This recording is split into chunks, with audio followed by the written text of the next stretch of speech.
se eu pergunto para o paciente se existe coceira, se existe sintoma desse tipo, a gente pode estar diferenciando algumas entidades. Então, eu não espero um quadro de mastocitose sem coceira, de dermatite atópica tem que ter coceira na dermatite atópica. Já outros quadros, por exemplo, paciente com sífilis, hanseníase, não é para ele ter coceira, não esperamos que tenha prurido na leishmaniose, na sarcoidose.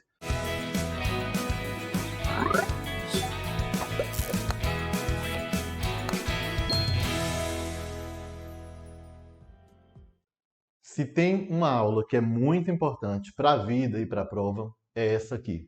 Pruridos. Prurido, todo dia que você vai fazer um atendimento de dermatologia, provavelmente você vai atender algum paciente com prurido. Porque é a queixa mais prevalente nos consultórios de dermatologia. Toda prova que você fizer vai ter aí a questão de prurido, envolvendo aí outras doenças ou uma questão específica sobre as diferentes formas de prurido. Ele é aí um marcador de doenças, inclusive doenças sistêmicas, podendo inclusive aí aventar, né, a possibilidade de recidiva de uma neoplasia interna, como por exemplo o linfoma de Hodgkin. Ele pode ser considerado um marcador de gravidade de algumas dermatoses, como dermatite atópica, como uma micose fungoide foliculotrópica. Não podemos esquecer que o prurido ele tem aí uma associação com frequência a distúrbios comportamentais, a condições compulsivas, fazendo até ditados populares como comer e coçar basta a começar, né? E faz aí uma alusão a um desejo incontrolável e acaba ampliando isso para comer, comprar e coçar basta começar e vira até filme de trair e coçar é só começar. Isso reflete na nomenclatura de entidades como, por exemplo, escoriação neurótica, né? Fazendo realmente essa alusão a uma associação do prurido com o sistema nervoso central. E apesar de ter aí uma fisiopatogenia não muito bem esclarecida na maioria dos quadros, mas a gente sabe dessa interação não só do sistema nervoso central, mas também periférico, com o sintoma do prurido. Observe que aqui a gente tem, né, o córtex e as fibras que vão descendo, e essas fibras vão realmente chegar lá na pele de alguma forma. A ponto de que existe aí na classificação a opção de se estudar prurido como pensando no prurido no sistema nervoso central saudável por um mecanismo periférico ou por mecanismos centrais, enfim, colocando aí no centro da ação se existe lesão ou não no sistema nervoso central, tá? Essa associação aí com o córtex somatosensorial que a gente vê aqui é muitíssimo importante. E é importante entender isso porque quando a gente tem lesão central, né, a gente vai acabar tendo o problema, né, o prurido, ao lado aí, do lado contralateral ao problema central, porque as fibras C, né, de dor e de prurido, elas acabam fazendo aí um cruzamento aqui na medula, tá certo? Essas alterações centrais cruzam, mas as alterações periféricas não, né? Ocorrem ali do mesmo lado da compressão, da irritação. Se tem uma compressão do nervo, uma irritação do nervo, a gente vai ter aí, a depender do nervo que está sendo acometido, uma alteração que vai receber nome de notalgia parestésica, de prurido braquiorradial, meralgia parestésica. Existe também, né, a síndrome trófica trigeminal, que é um fenômeno aí de disestesia, que pode iniciar com um quadro aí de anestesia, levando a lesões ulceradas nessa topografia. Não podemos esquecer que quando a gente tem lesões o quê? Na região lombosacra, a gente pode ter aí o prurido escrotal, anal, certo? Pode estar associado. Então, o prurido ele realmente tem uma grande importância quando presente e também a sua ausência faz a gente aí triar as doenças, selecionar e colocar em cada canto aquela suspeita que a gente está tendo do paciente. Então, se eu falo para se eu pergunto para o paciente se existe coceira, se existe sintoma desse tipo, a gente pode estar diferenciando algumas entidades. Então, eu não espero um quadro de mastocitose sem coceira, de dermatite atópica tem que ter coceira na dermatite atópica. Já outros quadros, por exemplo, paciente com sífilis, hanseníase, não é para ele ter coceira, não esperamos que tenha prurido na leishmaniose, na sarcoidose. Outro dado importante é quando surge, né? É um marcador importante, porque se esse prurido surge à noite, eu vou pensar aí nas infestações, tá? Mas também tem que lembrar que algumas doenças sistêmicas, como as doenças hepáticas, podem manifestar também com o prurido predominantemente noturno. A coincidência com a ingestão de um medicamento tem associação com a exposição solar, né? A topografia desse prurido a gente tem que estar atento também, porque é relacionado a uma fotodermatose, tá? É após o banho, para eu pensar no prurido aquagênico, o uso de determinadas roupas, né? Uma associação com um material, com uma dermatite de contato. Isso é muito importante. E ainda falando com relação à presença do prurido, com a diferenciação de doenças, a gente pode, por exemplo, diferenciar num bebezinho, num lactente, uma dermatite seborreica de uma dermatite atópica do lactente. Por quê? A presença do prurido faz com que o paciente tenha mais irritabilidade, choro, né? É um paciente que está mais inquieto. Já o paciente de dermatite seborreica, ele pode ter prurido, pode, mas vai ser de menor intensidade na maioria das vezes. Uma dermatite de contato pode ser confundida com a psoríase, em alguns casos pode, mas a presença de prurido, apesar de o nome psora vir de prurido, a gente tem prurido com muito menos frequência na psoríase do que numa dermatite de contato. A dermatite infectiva associada ao HTLV e dermatite atópica pode se parecer muito na topografia, na manifestação clínica, na idade de acometimento, porém o prurido é muito mais intenso aí no paciente com dermatite atópica, tá? Lembrar que com relação à classificação, a gente diz que o prurido, a condição ela é crônica quando ela tem mais do que 3 meses de duração, tá? E como já desafio aqui, imagine que você encontrasse esse caso aqui na sua prova da segunda fase. Um paciente de 61 anos, hipertenso, em uso de losartana, com queixa de prurido intenso há cerca de 4 anos e nega outros sintomas. Fez essas sorologias aí que eram negativas e suponhamos que na sua prova lá da segunda fase ele queria qual o diagnóstico e colocou dentre as opções o prurigo nodular, papulose linfomatoide, pitiríase liquenoide crônica e o prurigo estrófilo. E pedisse para você marcar qual é a mais provável. Ao final da aula, você vai bater o olho para isso aí, você vai enxergar um sinal semiológico que é muito característico e que pode cair na sua prova. Mas eu quero que você veja esse outro caso comigo, de uma mulher de 55 anos, branca, que teve aí um passado de politrauma há 15 anos. Ela tem aí um prurido intenso na região anterior dos cotovelos, muito bem delimitada, há cerca de 10 anos. Refratária a tratamentos tópicos e sistêmicos. Está em acompanhamento com o ortopedista e por conta de uma hérnia de disco. E qual seria o diagnóstico provável? Uma notalgia parestésica, um prurido braquiorradial, meralgia parestésica, quiralgia parestésica? Qual é o nome? E é preciso saber de qual nervo é acometido, das condições associadas, para que a gente consiga acertar questões desse tipo.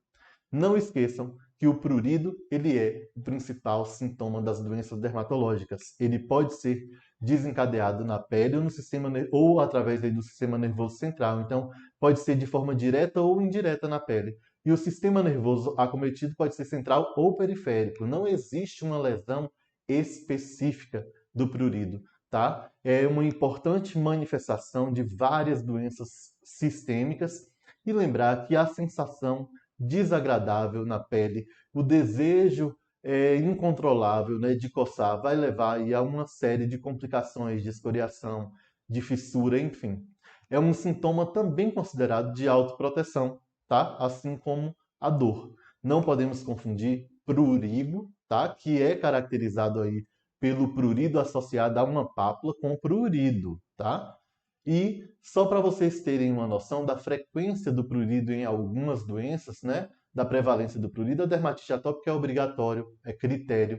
Líquen plano quase sempre tem, tá? Psoríase em menos de 85% dos casos, porém a gente sabe que é menos, na verdade, porque na vida real é menos do que isso. Cirrose biliar primária, 80% aproximadamente. Lembrando que colestase intrahepática da gravidez é 100% dos casos vai ter prurido. O prurido é o sintoma mais frequente da colestase intrahepática da gravidez. Policitemia vera, linfoma cutâneo de células T, também pode ter prurido com grande frequência. Lembrando que policitemia vera, a linfoma de Hodgkin, leucemias, esse prurido é caracteristicamente o aquagênico associado aí à exposição à água.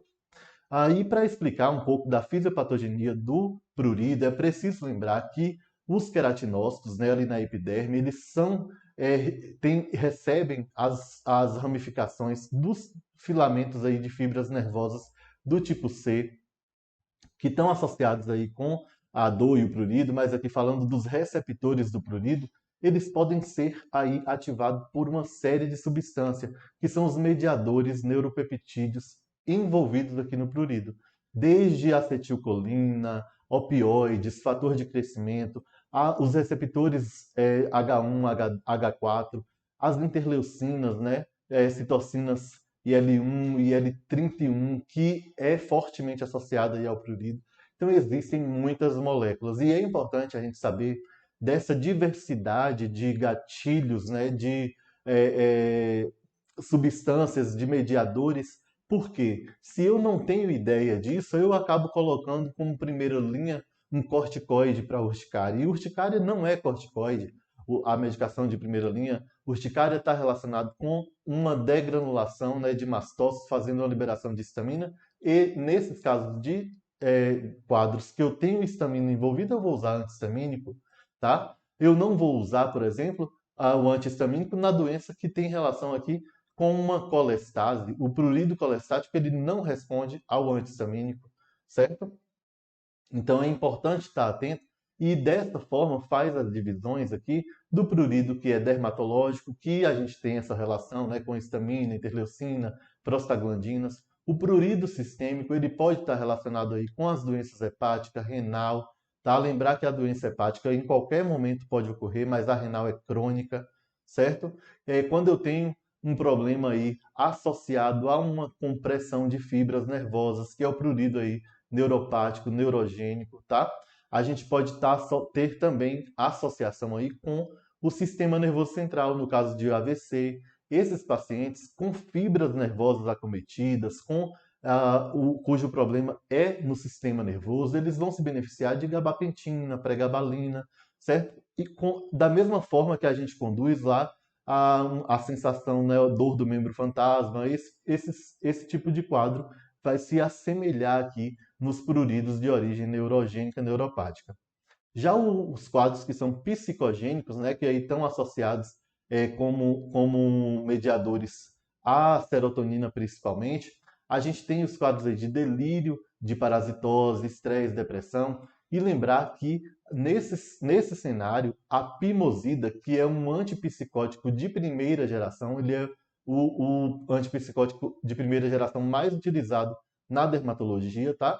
Que geralmente inicia aí com uma dose de 1 mg por dia, faz um aumento progressivo a cerca de 2 semanas mais ou menos, até atingir uma dose que é considerada a dose alvo de 2 a 6 miligramas dia, que é a menor dose possível aí que o paciente fique bem, tá? A olanzapina também é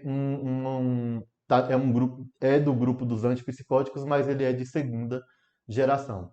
Já os quadros mistos, né, a gente tem aí a superposição de fatores, né, que aí a gente também usa os inibidores de ação central aí do prurido.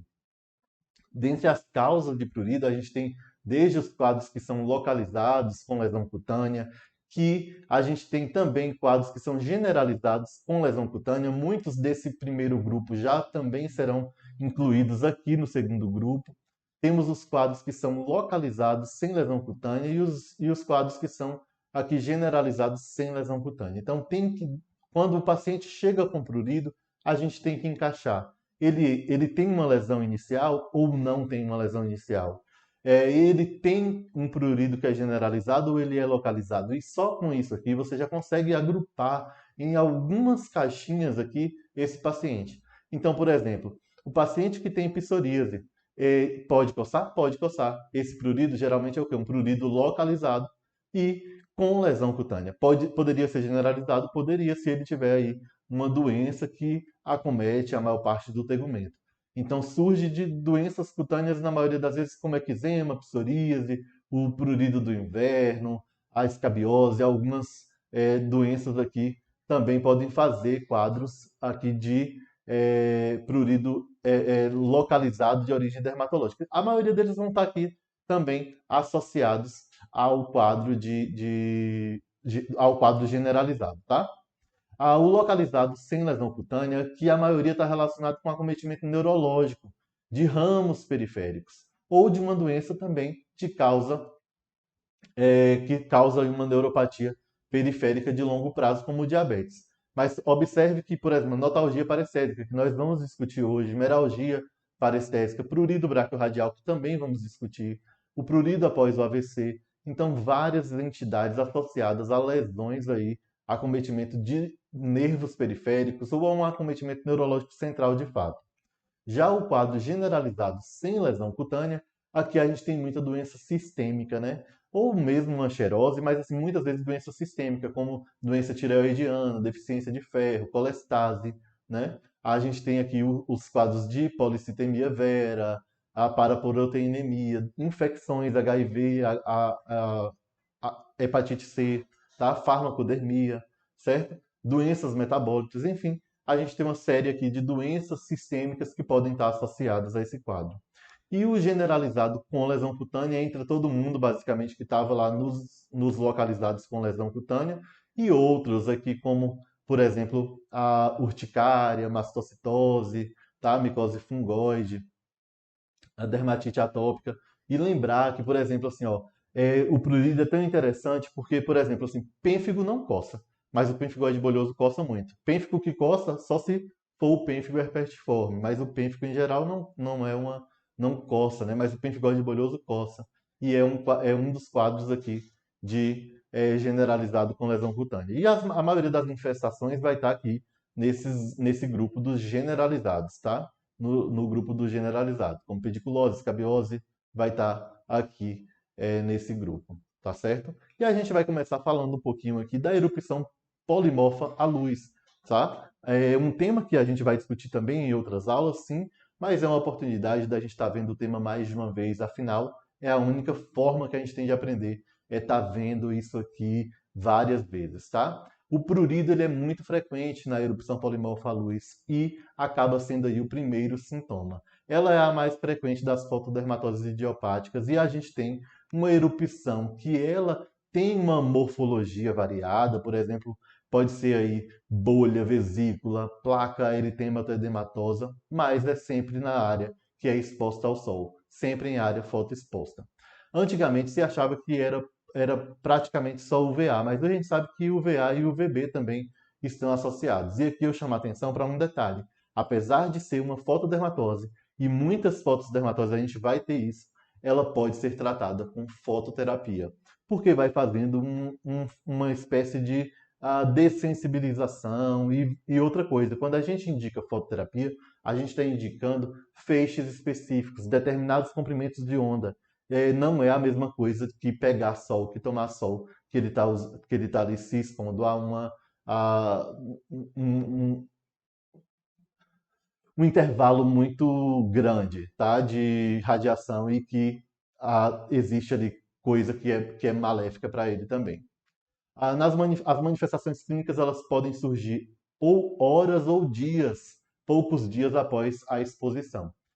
É mais frequente em mulheres até a terceira década de vida e raro, né, depois dessa idade, em idade mais avançada.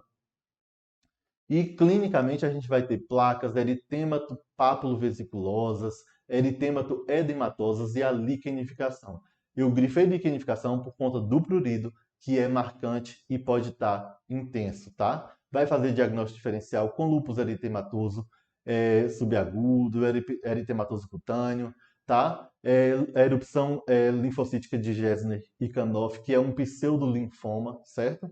Aí é importante lembrar que as fotodermatoses elas podem fazer aí queilite no lábio inferior e lembrar que apesar de fazer diagnóstico diferencial aí com os lúpus e tal, ela tem aí na histopatologia uma imunofluorescência negativa e ausência de vacuolização da camada basal. Porém, atenção, o FAM pode ser positivo aí em aproximadamente 12% dos casos.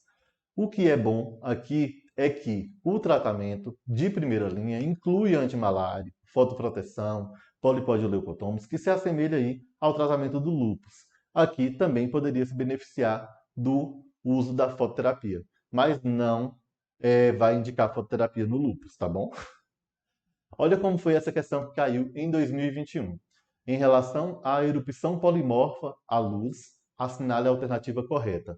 O início dos sintomas dias após a exposição prolongada à luz solar exclui o diagnóstico. Não exclui, pode ser, né, poucos dias, horas a poucos dias após. Então, não, ela está errada. A presença de vesículas e bolhas não acontece na dermatose. Pode acontecer, né? Edêmato, eritêmato, edêmato, vesiculosos, as lesões, pode fazer bolhas. A presença de títulos aumentados de anticorpos antinucleares exclui o diagnóstico. Pode ocorrer em aproximadamente 12% dos casos, está errada. E olha, a alternativa correta é que a radiação ultravioleta B de faixa estreita, ou seja, neuroband, é uma opção terapêutica e é verdade, muitos pacientes respondem bem a essa modalidade terapêutica. Já uma outra fotodermatose também, que é considerada inclusive uma variante aí da erupção polimorfa à luz, é o prurigo actínico. A gente vai ter aqui um quadro polimórfico que vai ter acometimento com frequência de lábios e da conjuntiva. É uma evolução crônica de meses no verão aí mais intensos, tá? Vai pegar as áreas expostas à radiação, como o V do decote, a face, a região aí do dorso das mãos, membros superiores, e é uma fotodermatose, assim como a erupção polimorfa à luz, e é considerada aí também uma variante, né, persistente dessa erupção polimorfa à luz. Existem fatores genéticos que são associados, e já caiu na prova, apesar de ser um absurdo, né, que são aí a associação com o HLA-DR4, DRB1, 0401, DRB1, 0407, que foi exatamente desse jeito que caiu na prova. Acredite, tá? Na histopatologia pode parecer um linfoma e por isso é considerado aí um pseudolinfoma por muitos autores e a gente acaba estudando e comentando também na aula de pseudolinfomas. O tratamento aqui de primeira linha é a talidomida, certo? Outras opções aqui também inclui, né, o corticoide, a fototerapia, tanto a fototerapia UVB Neuroband quanto a PUVA também, mas principalmente a UVB Neuroband são opções aí que são consideradas viáveis nos casos mais extensos ou que foram refratários aí às outras modalidades de terapia, tá? É lembrar que a talidomida ela tem muitos efeitos adversos, né? Associação com neuropatia periférica, que pode ser uma neuropatia definitiva. Ela é teratogênica, então acaba que existe uma dificuldade para usar em mulheres na idade fértil, né?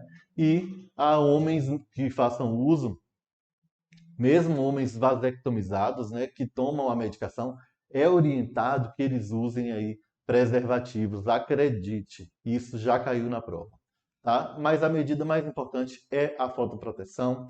Lembrar que se houver infecção associada, é preciso colocar o antibiótico. E aqui, diferente da erupção polimorfa à luz, os antimaláricos parecem não ser benéficos, né? Não traz aí uma boa eficácia. Olha como que já caiu o prurigo actínico na prova. Em 2019 ele pediu para a gente marcar a incorreta. E olha o que ele traz na letra A, gente. Há indícios de ser determinado por fatores genéticos com forte associação pelos HLA DR4, DRB1, 0401, DRB1, 0407, igualzinho está nos livros. Infelizmente, esse tipo de cobrança ocorre e a gente tem que decorar, né? A histopatologia, em alguns casos, simula linfoma cutâneo. Verdade, vocês acertariam, a gente acaba estudando isso também dentro dos pseudolinfomas. Pode representar uma variante persistente da erupção polimorfa luz. Isso é um dado clássico que vocês também iriam acertar. E, por último, aí a ciclosporina é o tratamento farmacológico de escolha. Acredito que vocês acertariam, vocês sabem que é a talidomida. Existe relato de ciclosporina tópica, principalmente, para melhora, mas não é a medicação de escolha. A medicação é a talidomida. E olha o que ele continua dizendo aí. Sendo formalmente contraindicada a fototerapia, errado, erradíssimo. A fototerapia ela é benéfica e pode ser uma saída em muitos casos. Então, muito erro em uma questão só. Já o prurigo nodular de Hyde, que é uma entidade aí, né, difícil de ser controlada, de ser manejada, existe aí o questionamento na literatura se é uma doença primária da pele ou se é uma manifestação, uma expressão de uma doença secundária, de uma outra patologia. Acomete adultos de meia idade, dos 20 aos 60 anos, tá? Com um prurido que é intenso e persistente. Se você já acompanhou pacientes com prurigo nodular, vocês sabem do que eu estou falando, da dificuldade que é de controlar essa doença. As lesões geralmente são simétricas, na face aí, nas superfícies, né, extensora dos membros, existem esses arranjos, um aspecto mais linear, né? Você pode perceber, né? Vai fazendo aqui. Isso não é raro, tá? E lembrar que pode formar crosta, fazer hipercromia, hipocromia, isso pode ser variável aí de acordo com o momento que está cada uma dessas lesões. Um dado interessante que todo livro fala é com relação à pele normal aqui entre as lesões. Então, entre uma lesão e outra, a gente vai ter a pele normal. Essa pele pode ter aí uma xerose, uma liquenificação? Pode, tá? Mas ela esse achado de pele normal entre as lesões é bastante característico. Vai fazer diagnóstico diferencial com lúpus cutâneo hipertrófico, com o líquen plano hipertrófico, com doenças perfurantes, como a doença de Kirley, por exemplo, pode se assemelhar, sim. O tratamento é difícil e inclui desde medidas é, gerais, como cortar unha, usar luva para evitar que aumente a escoriação, o controle do sintoma e com prurido nem sempre eficaz. Fototerapia também acaba sendo uma opção. E corticoides, desde intralesionais, oclusivos, acabam também podendo fazer alguma melhora aí. Lembrar que as causas são múltiplas, né? Os distúrbios associados aí ao prurigo nodular. Desde causas focais de prurido, como picadas de inseto, estase venosa, foliculites, as doenças aí psicossociais, insuficiência renal, hipotireoidismo, várias doenças sistêmicas, doenças aí associadas à colestase, tá? Infecções, então uma série de outras entidades aí podem estar associadas a esse quadro de prurigo nodular de Hyde. Aqui não é o mesmo paciente da questão que eu mostrei para vocês, mas é para chamar a atenção do achado semiológico que eu disse, que vocês não vão esquecer mais, que é realmente aqui essa área que é poupada, né? Uma área poupada de lesão aqui. Então você observa a pele sã entre as lesões, né? Crostas, hipercromia e pele sã entre as lesões com uma área bem poupada no dorso. Isso aqui desenha uma borboleta, não desenha? Desenha uma borboleta. Esse é o sinal da borboleta, que é um sinal semiológico que ajuda a gente aí no diagnóstico do prurigo nodular de Hyde.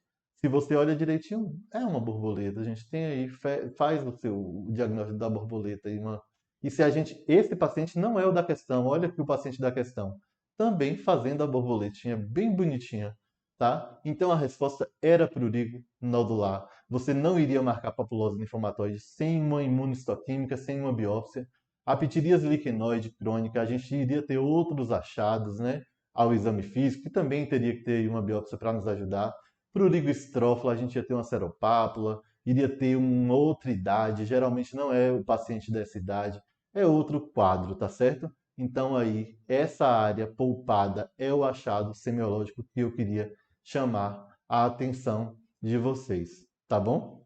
Vamos ver como já caiu esse tema na prova, né? O prurigo nodular de Hyde caiu em 2016 pedindo a incorreta. E na letra A ele fala: é uma dermatose que raramente acomete criança. Verdade. É o que? Indivíduos aí de 20 a 60 anos, né? Então, raramente acomete criança. Picada de inseto pode estar relacionada ao seu aparecimento. Não só a picada de inseto, como também outros quadros, xerose, dermatite atópica, doenças sistêmicas como a doença renal crônica, hepática, distúrbios psicológicos, qualquer entidade praticamente que leve aí a uma coçadura persistente e intensa pode estar relacionado com o surgimento do prurigo nodular de Hyde. O prurido é intenso e persistente. Quem já acompanhou vai saber disso, mesmo se não lembrasse da aula. E por último, fala que é caracterizado por pápulas e urticas assimétricas. Tá tudo errado, né? As lesões geralmente são simétricas, né? E não tem urticas, são lesões com crostas, né? Lesões nodulares, que acaba aí fazendo é, um cenário mais simétrico, poupando aí a face, palmas e plantas, tá? Na maioria das vezes. Outra entidade que é o prurigo estrófilo, que muitas vezes pode ser chamado aí de prurigo por inseto ou infantil. É uma reação de hipersensibilidade a insetos no geral, né? Picada de mosquito, hematófago, pulga, percevejo, carrapato. E ela é dividida aí, né, na sua fisiopatogenia, na resposta imediata, que a gente tem sendo mediada por IgE, e a tardia, o tipo 4, mediada por linfócito T. Vai acometer principalmente crianças de 2 a 7 anos. A intensidade da reação tem relação com a resposta do hospedeiro ao estímulo antigênico, tá certo? Que seria aí, no caso, as picadas dos insetos. E é mais frequente em pacientes atópicos, frequentemente associado a uma IgE mais elevada. Aqui eu mostro para vocês a lesão elementar típica, que é a asteropápula, uma pápula edematosa bem delimitada, que no centro tem aqui uma microvesícula, isso é bem sugestivo aqui do prurigo estrófilo. Existe uma entidade chamada de prurigo simples do adulto, que parece muito com isso aqui, só que é no adulto, tá certo? Mudando de cenário agora, a gente fala um pouco da policitemia vera, uma das doenças da hematologia que costuma ocorrer aí, o prurido. E aqui eu chamo a atenção que esse prurido está associado ao banho, né, o prurido aquagênico, que pode preceder por anos o diagnóstico da policitemia vera e está presente aí em 30 a 50% dos casos. Tá? Por conta dessa associação com esse distúrbio hematológico, acredita-se que essa agregação das plaquetas libera serotonina e outros fatores pluridogênicos envolvidos aí na fisiopatogenia dessa entidade. Tem uma associação aí com a mutação da Januskinase 2 em aproximadamente 95% dos casos. E é por conta dessa associação com as plaquetas, a agregação plaquetária, que a gente tem aí, dentre os tratamentos, o AS, tá? Então o AS ele chama atenção aqui porque as outras coisas a gente vê em outros pruridos como a opção terapêutica, mas o AS é para esse distúrbio aqui mais específico, tá bom? Mas aí corticoide tópico, antihistamínico, a fototerapia UVB Neuroband, os inibidores de recaptação da serotonina também podem ser úteis, tá? Não podemos esquecer que quando eu falo de prurido aquagênico, pessoal, eu estou falando aí também de leucemia, que pode ter prurido generalizado, o linfoma de Hodgkin, o prurido associado ao linfoma de Hodgkin pode também preceder por anos. E lembrar que aqui tem um detalhe, que ele pode ter um predomínio nos membros inferiores, tá? E aí ele vai sendo aí proporcional ao avanço da doença. E a policitemia vera, que a gente acabou de comentar aí agora, tá? O prurido colestático você tem que estar bem atento, tá? Porque a prova tem cobrado cada vez mais os anais de dermatologia. Esse artigo aqui tem aí pessoas muito envolvidas na banca, né? E acaba que também é um tema que costuma cair já na prova. Então, prurido colestático já cai com bastante frequência. Eu tenho que lembrar que se eu tenho um paciente com prurido e ausência de alterações específicas, eu tenho que lembrar da possibilidade desse prurido crônico estar associado a uma doença sistêmica. Isso ocorre em 1 a cada 5 pacientes. E dentre as condições associadas, eu tenho que aventar a possibilidade de doença colestática. O prurido pode estar associado a várias doenças hepáticas, em especial aquelas que são colestáticas. A intensidade ela é variável e a definição da colestase é qualquer coisa que diminua aí o fluxo biliar, tá? Uma secreção prejudicada pelos hepatócitos ou uma obstrução aí do fluxo nos ductos biliares, que pode ser intra ou extrahepática. Nesse cenário, né, essa condição de redução da secreção, né, da excreção dessas substâncias, acaba ocorrendo aí uma retenção desses fatores que podem ser pluridogênicos aí na bile, tá? Pode ocorrer em qualquer estágio da doença hepática, diferente da renal, que é da crônica, certo? Existe aí o relato de alívio com temperaturas frias. Ele tem também um comportamento de ser pior à noite, pode ser generalizado, mas pode também aí ter um predomínio em palmas e plantas. Acomete mais mulheres do que homens, tá certo? A etiologia ela é incerta, mas existe aí muito provavelmente a participação de ácidos biliares e opioides endógenos, que são aí, a gente sabe, marcadores como mediadores, né, do surgimento do prurido. Os ácidos biliares implicados aí no prurido colestático é relatado, né, o acúmulo dos ácidos biliares no tecido e isso levar aí à coceira.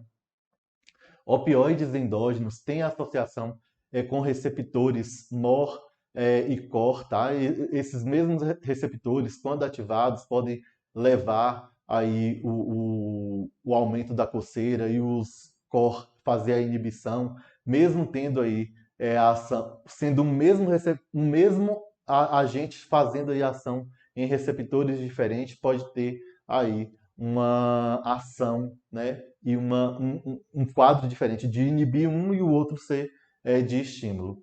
O artigo recente fala muito sobre o ácido lisofosfatídico e a autoxantina.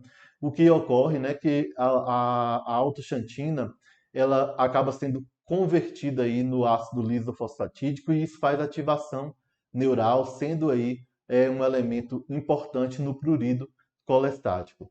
A atividade sérica aí da autoxantina, ela acaba tendo uma relação com a intensidade do prurido e também com a resposta terapêutica no prurido colestático. Existem inúmeras teorias, né, desde opioide, histamina, estrogênio, serotonina, sais biliares, autoxantina, todas aí estão associadas a esse quadro do prurido colestático.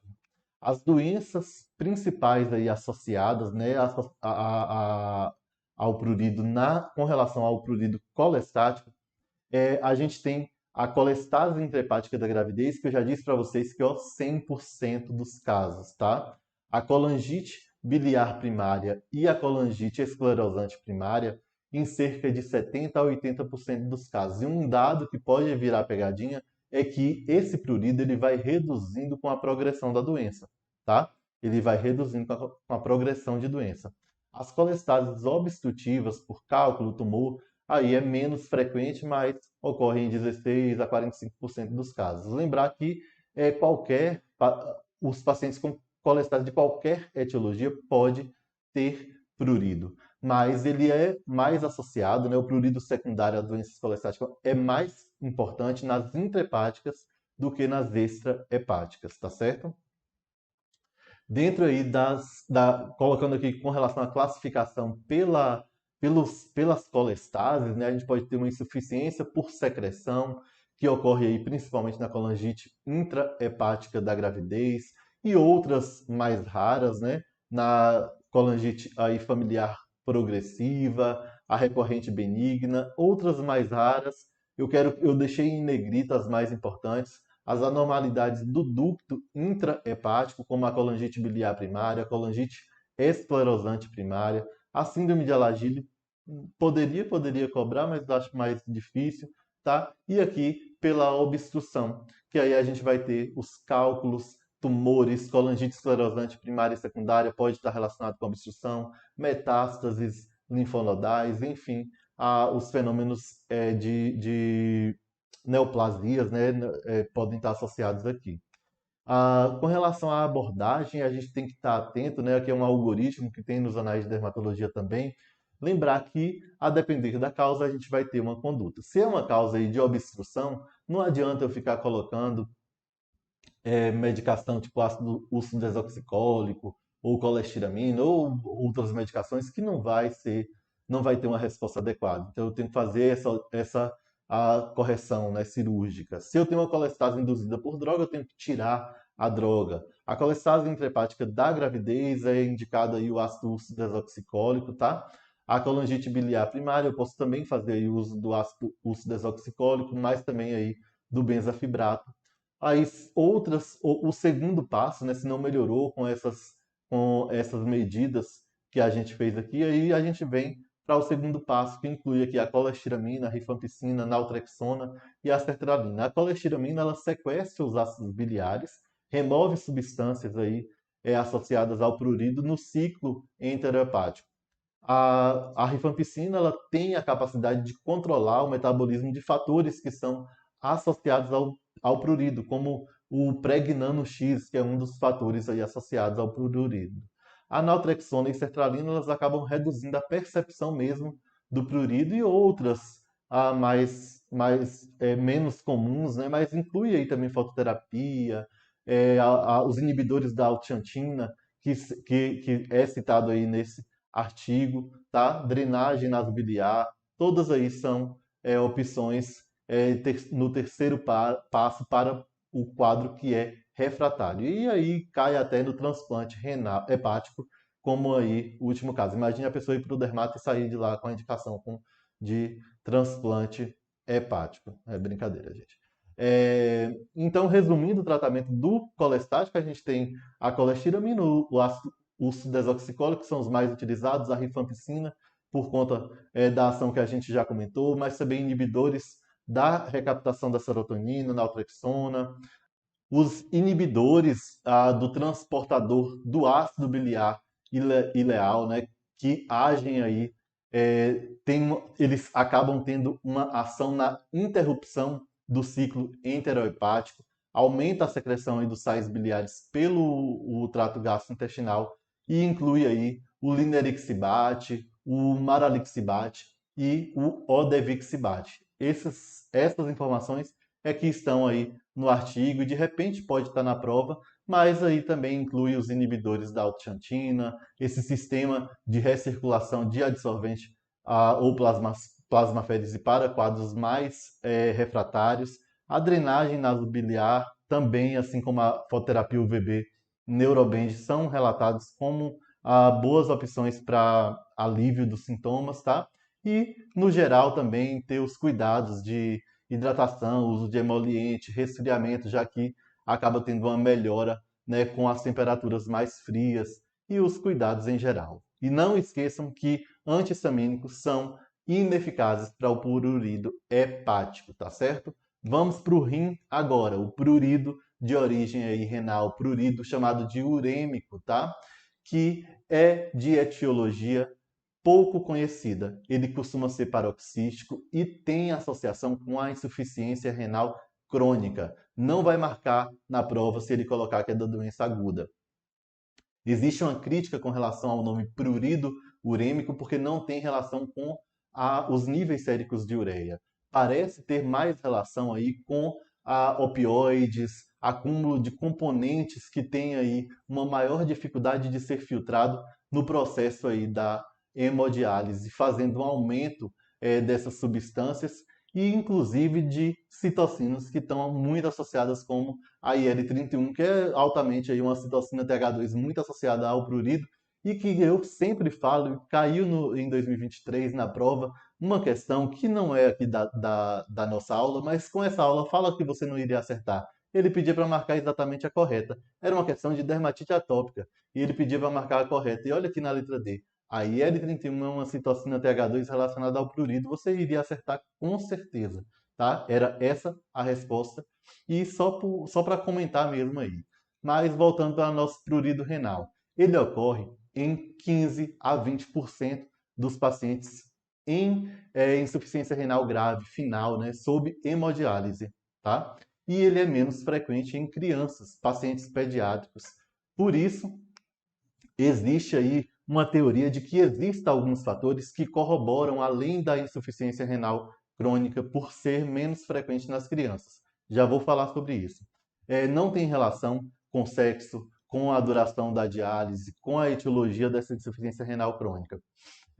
Acaba sendo aí menos comum em pacientes em diálise peritoneal ambulatorial contínua. Ele pode ser generalizado ou localizado em cerca de 25 a 50% dos casos generalizado, e quando localizado, existem algumas peculiaridades, como por exemplo, no braço que ocorre o shunt venoso, né, a fístula, no dorso também é mais relatado e na face.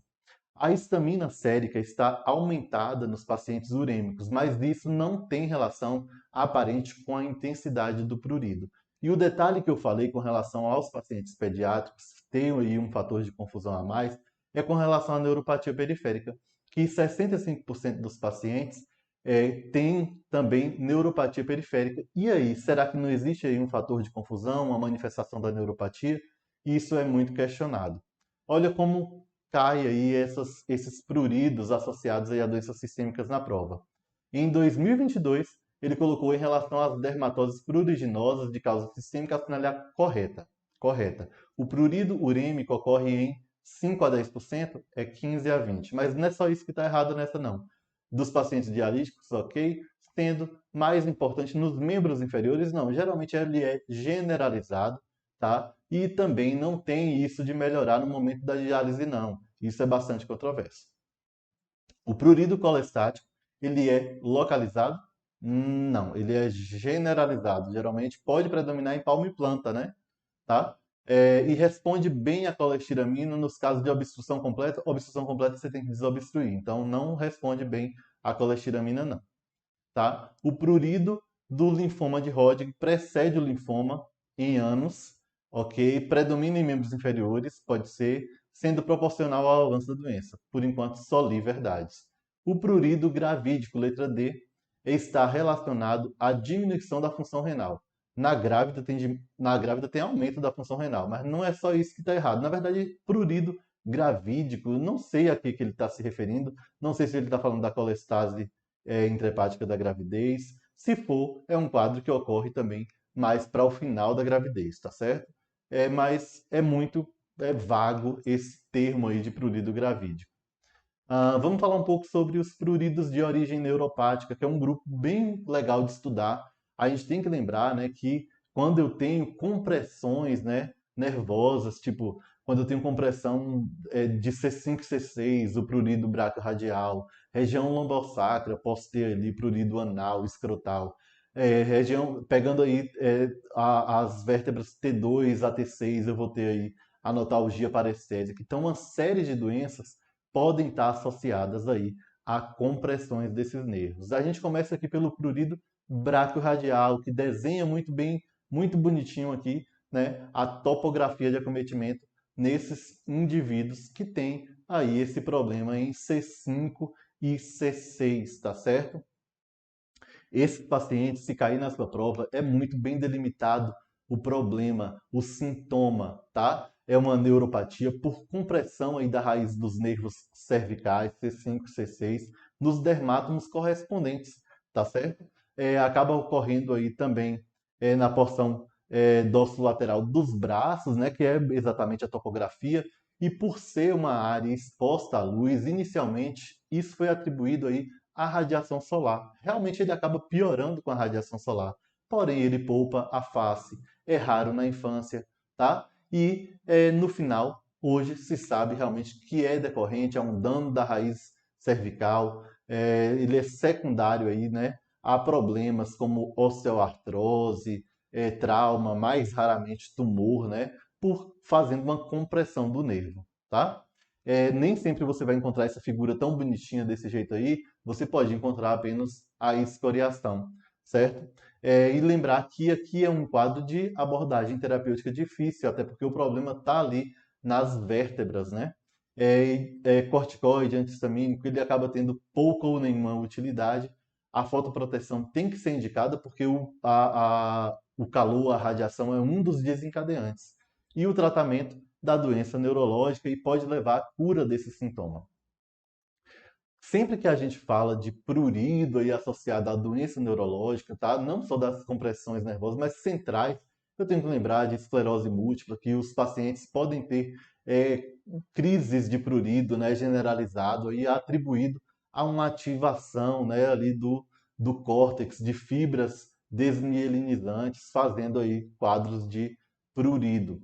Nos quadros de lesões cerebrais unilaterais, como pequenos tumores, né, abscesso, AVC, a gente vai ter aí o prurido localizado ou generalizado, mas principalmente aí mais localizado no lado contralateral ao dano, tá certo? Existe entidade que é chamada de prurido pós-AVC, que está associada aí a esse quadro, né, um prurido mais intenso. A gente acaba usando aqui doxepina, amitriptilina, a carbamazepina pode ser usada tanto para a esclerose múltipla, o prurido associado à esclerose múltipla, quanto para essas lesões cerebrais unilaterais. Mas vamos falar agora do prurido que ocorre quando eu tenho compressão de T2 e T6, que é exatamente aqui na topografia da escápula, a notalgia parestésica. Observe que aqui eu nem tenho lesão ainda, basicamente uma área de eritema por escoriação, mas esse local aí ao longo do tempo, de tanto se coçar, acaba fazendo uma pigmentação. Aqui ele é também chamado de prurigo melanótico. É um prurido neuropático, assim como o prurido braquiorradial, por uma compressão, né, uma neuropatia sensorial. Envolve nervos aí de T2 a T6, tá? E também por alterações degenerativas. Aqui a gente tem um quadro que geralmente é unilateral, principalmente em mulheres, exatamente aí na região da borda medial da escápula. O prurido ele é intenso, com o posterior surgimento aí dessa placa, dessa hiperpigmentação, que é bem circunscrita, como você vê aí nessa foto. Assim como outros locais de compressão, aqui também eu posso ter queimação, parestesia, uma hiperestesia. Não se esqueça, se eu tenho prurido, né, como é a primeira imagem aí, esse prurido vai levar a coçadura vai fazer um acúmulo de melanófagos na derme, que vai levar aí ao quadro de hiperpigmentação. O calor, pessoal, o calor, a radiação, é o principal fator de piora aqui desse quadro, tá? O diagnóstico diferencial principal é a amiloidose maculosa e o tratamento aqui a gente vai fazer uso de medicações sintomáticas, né, com creme de capsaicina, a corticoide tópico de alta potência, mas o que tem aí uma resposta melhor parece ser mesmo a gabapentina sistêmica. Não esqueçam dessas topografias, principalmente das mais típicas, para guardar aí essas associações, tá? O prurido anal já foi tema de prova, tá? Pode ser aí um quadro que leve um conflito psicológico do paciente. Ele também é relatado aí como um quadro de que piora à noite. Ocorre em 1 a 5% da população, sendo mais frequente em homens, né? 4 vezes mais frequente em homens do que em mulher. Existem aí os quadros que são primários ou idiopáticos, a gente não tem relação aí com uma etiologia anorretal ou intestinal, apesar de ter relação, por exemplo, com hábitos alimentares, né, como ingesta de café, a ingesta de café, higiene. 25 a 95% dos casos relatados de prurido anal são a forma aí primária ou idiopática. E quando eu tenho uma etiologia identificável, eu vou pensar aqui nas doenças hemorroidárias, fissuras anais, né? Até mesmo psoríase, líquen escleroso, um diagnóstico que a gente tem que estar atento, tanto aqui no prurido anal, quanto lá no prurido vulvar na mulher adulta, tá? Infecções sexualmente transmissíveis, tá? A dermatite de contato, por exemplo, ao papel higiênico, a lenço umedecido, radioterapia, doença neoplásica e a radiculopatia lombosacra aí, L4 a S2 pode estar associada e já caiu isso na prova. O prurido vulvar, né, que aí a gente tem a divisão de acordo à idade, a gente vai ter o prurido na mulher adulta, que as principais causas são aqui mesmo o líquen escleroso, as que a gente tem que estar atento, né, as principais causas que tem que estar atento. Líquen escleroso, a doença de peixe, mas a gente pode ter outros quadros mais comuns, né, candidíase, clamídias, as vaginites bacterianas e até mesmo os quadros aí de vaginite atrófica pós-menopausa.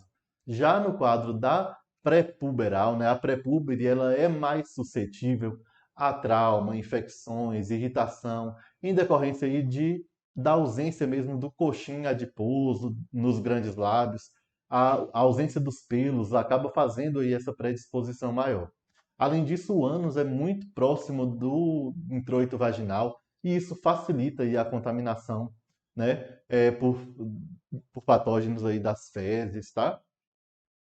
Essa mucosa sem o estímulo estrogênico acaba sendo mais fina, o pH acaba sendo aí mais neutro, né? E acaba tendo aí uma predisposição, assim como também na pós-menopausa poderia ocorrer, tá? Então, dentre as causas não infecciosas, a gente tem aí na pré-púbere quadros irritativos, uma dermatite de contato alérgica, líquen simples crônico, líquen plano, enfim, uma série de doenças aí também, mas atentar para as causas infecciosas, como por exemplo, bacteriana, candidíase, que está relacionado também com hábitos e etc. E sempre atentar para a possibilidade de abuso, que aí entraria já em outras questões. O prurido escrotal ele pode estar relacionado com o prurido anal, até porque a topografia, né, do períneo ela está muito junto aqui, né, e a inervação também é muito sobreposta. Pode ter origem psicogênica, mas os mais comuns são aí dermatite de contato alérgica também, irritativa, candidíase, tem que estar atento, né? Eczema seborreico, psoríase, pode ser aí uma das causas de prurido escrotal. As menos frequentes entram aí doença de Paget e também a radiculopatia lombosacra entra aí nas menos frequentes. Olha como já caiu isso na prova, né? O prurido anal, ele queria saber o que é verdade e o que é falso. Acomete mais homens do que mulheres, verdade. 4 vezes mais homens do que mulheres. Na sua forma primária idiopática, pode estar relacionada a fatores dietéticos, pode, né? Ingestão de café, enfim, alguns fatores alimentares. Quando de origem neuropática, pode estar relacionada à compressão de nervos lombosacros. Sempre pensar, prurido neuropático pode estar relacionado à compressão de nervo. Se aquela região é inervada por esse nervo, você tinha que marcar verdadeira. E aqui, no caso, todas eram verdadeiras. Em 2015, outra questão de pruridos no geral. Ele pedia para marcar a correta. Vamos olhar aqui na letra D. O prurido gravídico ocorre habitualmente no início da gestação associada à colestase intrahepática. O prurido gravídico associado à colestase intrahepática, ele geralmente é no final da gestação. No terceiro trimestre, né? E ele resolve espontaneamente depois no pós-parto, mas é uma condição grave, tá? Na letra C, o colestático é habitualmente generalizado, ok? Sendo mais intenso durante o dia, não é à noite. Tá errado isso aí. Na letra B, o neuropático braquiorradial é agravado pela luz, ok. Realmente pode piorar, né? Sendo frequentemente associado a frequentemente associado a tumores, aí é demais. O aquagênico pode estar associado a policistemia vera, leucemias, mielodisplasias, linfoma de Hodgkin, verdade. Essa aí, ok, tá? Quem fez essa questão provavelmente fez essa daqui de 2018 também, que perguntava outra sobre pruridos, né, no geral, e pedia para marcar a correta. Na letra A, ele fala que na notalgia parece que o prurido é bilateral. Errado. É unilateral, mais em mulheres, né, na região, aí na topografia da borda medial da escápula. Na letra B, fala que o prurido renal é mais comum em pacientes com insuficiência renal aguda. Oh, aguda não. Crônica, hemodiálise, estágio final, tá? No colestático, o quadro é mais intenso no tronco, pode ser mais intenso nas palmas e plantas, tá? Mas No tronco, não. Nas áreas fotoexpostas, não, nada a ver. Na letra D, né? Quando associado à policitemia vera, o quadro inicia após o contato com a água, sendo mediado por serotonina. Praticamente o mesmo conceito cobrado lá na prova de 2015. Por isso que é muito importante estar respondendo prova, estar revisando o que você já aprendeu. Não tem como você se dar bem numa prova desse tipo se você não tem o seu tempo para revisar, se você não tem o seu tempo para ver as provas.